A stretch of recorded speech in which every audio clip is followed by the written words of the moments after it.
uyu mukingi uyu nguyu udafite ubwenge ahora avuga ibintu adafitiye proof ahora acuruza abakobwa b'u Rwanda abashukisha amafaranga uyu niwe Godfather. Reka mbereke foto yindi ubundi Godfather wenda gufite none nanu wancika uyu niwe Godfather mumumenye Godfather nguyu urukunyumva ari umuntu mbajije akora iki nakazagira muri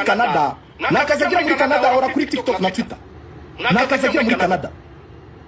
kubera ko nanse kuguha amafaranga uje kunsebya kandi uje kunsebya ibiki ngo mukobwa muri sauna mbanayishuye privé sauna na hantu hose abantu bose bajya sauna ni public ningo ukuntu bavuga ni muri massage ni muri sauna ni mushaka kumbona ngakubwira ko ni muri sauna ukinjira muri sauna ushaka ngo ukora iki ni ibintu bya grave ku buryo ushobora kubigira winambara wewe Godfather koko safi Bruno safi uyu nguyu reka mubereke ngo ribu imufate ngo warangije kuvugana n'ubuyobozi wowe ufashe ubuyobozi jewe aricyo mfasha ubuyobozi nafasha abantu mituwere njafasha abantu aramafide yanje agaragara wowe na n'igiceri cy'ijana ukontributinga hano mu gihugu cy'u Rwanda urukunyuma akaniko ka Godfather Satana pada nakangaka karabafatiranye na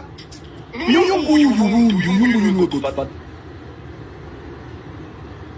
urukunyuma bayibonye Godfather ni uyu nguyu